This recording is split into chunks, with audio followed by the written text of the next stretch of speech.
ಎಲ್ಲರಿಗೂ ಮಹಾಶಿವರಾತ್ರಿ ಹಬ್ಬದ ಹಾರ್ದಿಕ ಶುಭಾಶಯಗಳು.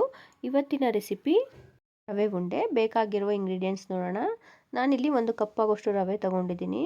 ಅದೇ ಅಳತೆಯ ಕಪ್ಪಷ್ಟು ಸಕ್ಕರೆ, 1 ಕಪ್ಪಷ್ಟು ಕೊಬ್ಬರಿ, ಸ್ವಲ್ಪ ಏಲಕ್ಕಿ ಪೌಡರ್, ಸ್ವಲ್ಪ ದ್ರಾಕ್ಷಿ, 1 ಲೋಟ ಆಗುವಷ್ಟು ಹಾಲನ್ನು ತಗೊಂಡಿದ್ದೀನಿ.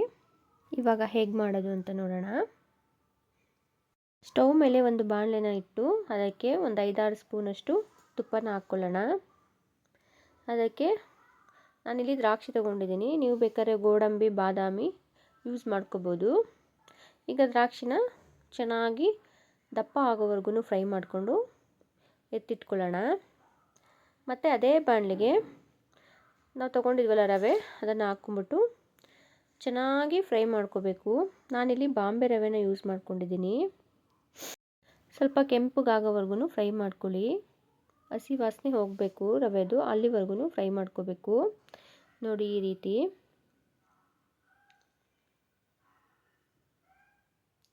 ಚೆನ್ನಾಗಿ ಫ್ರೈ ಮಾಡ್ಕೊಂಡಾದಮೇಲೆ ಈ ಟೈಮಲ್ಲಿ ಇದಕ್ಕೆ 1 ಕಪ್ ಆಗುವಷ್ಟು ಕೊಬ್ಬರಿ ತುರಿನ ಸೇರಿಸ್ಕೊಂಡು ಒಂದು 2 ನಿಮಿಷ ಲೋ ಫ್ಲೇಮಲ್ಲಿ ಚೆನ್ನಾಗಿ ಫ್ರೈ ಮಾಡ್ಕೋಬೇಕು.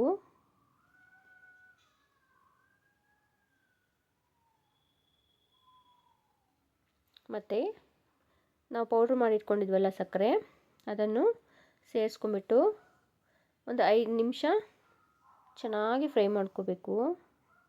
ಈ ರೀತಿ ಚೆನ್ನಾಗಿ ಫ್ರೈ ಮಾಡ್ಕೊಂಡಾದಮೇಲೆ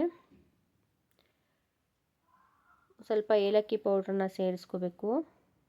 ಮತ್ತು ನಾವು ಹುರಿದಿಟ್ಕೊಂಡಿದ್ವಲ್ಲ ದ್ರಾಕ್ಷಿ, ಅದನ್ನು ಸೇರಿಸ್ಕೊಂಬಿಟ್ಟು ಚೆನ್ನಾಗಿ ಮಿಕ್ಸ್ ಮಾಡ್ಕೊಳ್ಳಿ.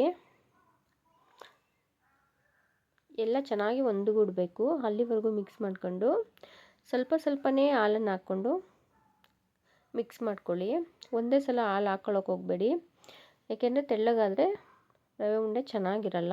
ಸೊ ಹಂಗಾಗಿ ಸ್ವಲ್ಪನೇ ಹಾಲನ್ನು ಹಾಕ್ಕೊಂಬಿಟ್ಟು ಚೆನ್ನಾಗಿ ಮಿಕ್ಸ್ ಮಾಡಿಕೊಂಡು ಒಂದು ಮುಚ್ಚಳನ ಮುಚ್ಚಿ ಹಾರೋಕ್ಕೆ ಬಿಟ್ಬಿಡಿ. ನೋಡಿ ಈ ರೀತಿ ಆಗಿರುತ್ತೆ. ಇವಾಗ ನಿಮಗೆ ಬೇಕಾದ ಸೈಜಲ್ಲಿ ಉಂಡೆನ ಕೊಟ್ಕೋಬೋದು. ನೋಡಿ ಈ ರೀತಿ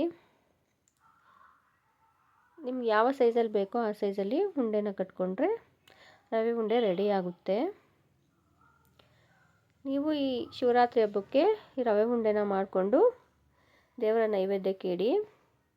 ಪ್ಲೀಸ್ ನನ್ನ ಚಾನಲ್ನ ಸಬ್ಸ್ಕ್ರೈಬ್ ಮಾಡಿ. Thank you.